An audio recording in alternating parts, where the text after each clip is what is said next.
अस्सलाम वालेकुम वरहमतुल्लाह and welcome back to my channel best medical channel. पिछले वीडियो में हमने एंडोक्राइन सिस्टम का इंट्रोडक्शन पढ़ा था। उसमें मैंने आप लोगों को हार्मोन के बारे में बताया था, हार्मोन के नेचर के बारे में, उसके क्लासिफिकेशन के बारे में और उसके साइड अफेक्शन के बारे में। तो आज हम इंतहाई इंपॉर्टेंट टॉपिक पढ़ेंगे। उससे पहले कि हम ड्रग्स को शुरू करें तो पहले हम इंट्रोडक्शन में हाइपोथैलेमिक पिट्यूटरी सिस्टम को पढ़ते हैं। इसको पढ़ने की ज़रूरत क्यों पेश आई? क्योंकि हमारे पास हाइपोथैलेमस और पिट्यूटरी दो ऐसे ग्लैंड्स है जो कि मास्टर का किरदार अदा करते हैं। डिफरेंट टाइप ऑफ ग्लैंड्स को स्टिमुलेट करते हैं कि वो हमारे पास हार्मोन सिक्रीट करे या नहीं। तो ये बेसिकली मास्टर के किरदार अदा करते हैं। इसमें स्पेसिफिकली जो पिट्यूटरी ग्लैंड है उसको मास्टर ग्लैंड भी कहते हैं, क्योंकि ये different type of tropic hormone secrete करता है जो कि अदर ग्लैंड्स को स्टिमुलेट करता है कि वो हमारे पास अपने सिक्रीशन करे।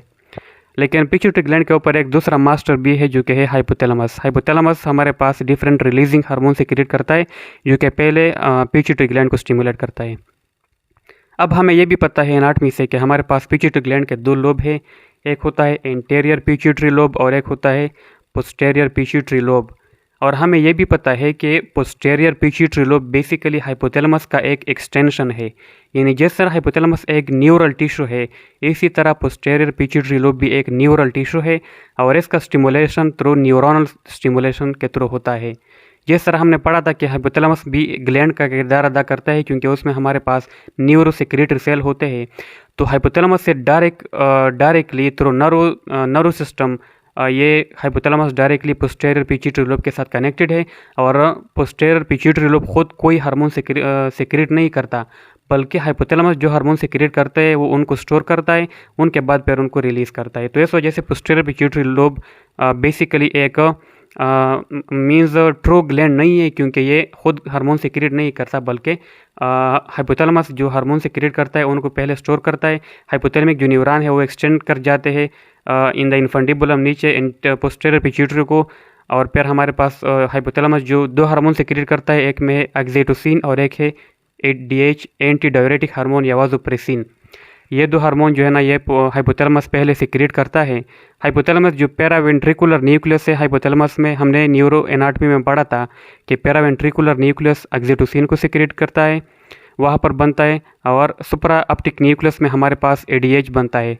तो जब हाइपोथैलेमस से ये दो हार्मोन सिक्रीट होते हैं तो ये पहले न्यूरल टिश्यू के थ्रू, न्यूरल कनेक्शन के थ्रू पोस्टीरियर पिट्यूटरी लोब में आते हैं, वहाँ पर स्टोर होते हैं और फिर वो सिक्रीट होते हैं हमारे पास पोस्टीरियर पिट्यूटरी लोब से। तो ये तो हो गया कि posterior pituitary lobe true gland नहीं है, क्योंकि ये हमारे पास खुद कोई हार्मोन सिक्रीट नहीं करता। अब आते हैं एंटीरियर पिट्यूटरी लोब की तरफ। तो चूँकि एंटीरियर पिट्यूटरी लोब बजाते खुद एक ग्लैंड है, वो हाइपोथैलेमस का एक्सटेंशन नहीं है। इस वजह से जब हाइपोथैलेमस डिफरेंट रिलीजिंग हार्मोन को सिक्रीट करेगा तो वो किस तरह जाएंगे एंटीरियर पिट्यूटरी ग्लैंड में? तो इस तरह जाएंगे कि हमारे पास हाइपोफाइजल पोर्टल सर्कुलेशन होता है। यहाँ पर हाइपोफाइजल आर्टरी और पोर्टल वीनस सिस्टम का एक सर्कुलेशन होता है। तो हमारे पास हाइपोथैलेमिक डिफरेंट रिलीजिंग हार्मोन पहले उस सिस्टम में सिक्रेट होता है, फिर ब्लड के थ्रू वो एंटीरियर पिट्यूटरी ग्लैंड में जाते हैं और वहाँ पर फिर हमारे पास उसको स्टिमुलेट करता है कि डिफरेंट रिलीजिंग या ट्रॉपिक हार्मोन को सिक्रेट करे। मिसाल के तौर पर हमारे पास हाइपोथैलेमस से ग्रोथ हार्मोन रिलीजिंग हार्मोन ये जब पोर्टल सर्कुलेशन के थ्रू इंटीरियर पिट्यूटरी लोब में जाता है तो ये हमारे पास ग्रोथ हार्मोन को रिलीज करने पर मजबूर करता है इंटीरियर पिट्यूटरी ग्लैंड को। इसके अलावा जब थायरोट्रोपिन रिलीजिंग हार्मोन जाता है तो थायराइड स्टिमुलेटिंग हार्मोन को सिक्रीट करता है इंटीरियर पिट्यूटरी लोब से। इसी तरह ग्रोथ हार्मोन रिलीजिंग हार्मोन वो ग्रोथ हार्मोन को हमारे पास स्टिमुलेट करता है ग्रोथ हार्मोन। इसी तरह गोनाडोट्रोपिन रिलीजिंग हार्मोन हमारे पास एफएसएच और एलएच को सिक्रीट करता है इंटीरियर पिट्यूटरी लोब से। तो ये हो गया कि इंटीरियर पिट्यूटरी लोब में हाइपोथैलेमस फर्स्ट ऑफ ऑल जब हाइपोथैलेमिक हार्मोन सिक्रीट होता है तो हाइपोफाइजल पोर्टल सर्कुलेशन के थ्रू जाते हैं इंटीरियर पिट्यूटरी ग्लैंड में और वहाँ पर हमारे पास वो फिर स्टिमुलेट करता है कि वो फर्दर हार्मोन को सिक्रीट करे। इसी तरह डोपामिन और सोमेटोस्टेटिन जो है ना वो इनहिबिटरी इफेक्ट रखते हैं हमारे पास इंटीरियर पिट्यूटरी ग्लैंड पर।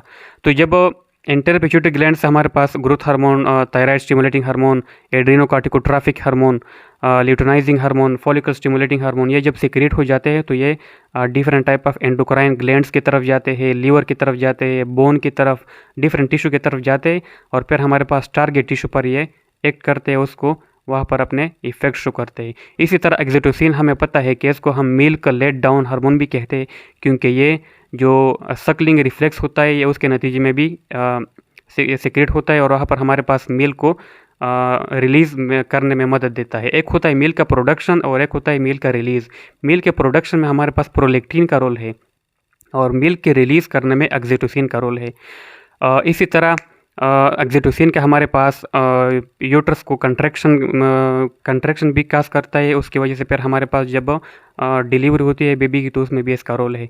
इसी तरह एडीएच जो है ना एंटी डाययूरेटिक हार्मोन या डायूरेसिस को इनहिबिट करता है, जो हमारे पास यूरिनेशन है उसको इनहिबिट करता है। ये सुपर ऑप्टिक न्यूक्लियस में यानी प्रोड्यूस होता है। तो ये हाइपोथैलेमिक पिट्यूटरी एक्सिस या हाइपोथैलेमिक पिट्यूटरी सिस्टम इंतहाई इंपॉर्टेंट सिस्टम है। इससे हम फिर एंटेरियर पिट्यूटरी और पोस्टीरियर पिट्यूटरी के डिफरेंट जो हार्मोन है इसको हम आगे इसके डिफरेंट कंडीशन पढ़ेंगे, जिसमें हम बाज़ कंडीशन में ये ज़्यादा हुए होंगे तो उसको हम कम करेंगे और बाज़ कंडीशन में ये कम हो चुके होंगे तो उनको हम सिंथेटिकली सप्लाई करेंगे। तो ये एक बेसिक कंसेप्ट था एंडोक्राइनोलॉजी के ड्रग्स को शुरू करने से पहले कि आप लोगों को ये समझ में आ जाए कि एंटेरियर पिट्यूटरी ग्लैंड किस तरह काम करता है, पोस्टीरियर पिट्यूटरी ग्लैंड किस तरह काम करता है और हाइपोथैलेमस का क्या रोल है। तो उम्मीद है कि आप लोगों को ये वीडियो अच्छी लगी होगी। अगर आपको ये वीडियो अच्छी लगी है तो आप इस वीडियो को लाइक करें, शेयर कीजिए और मेरे चैनल को सब्सक्राइब कीजिए। बहुत बहुत शुक्रिया।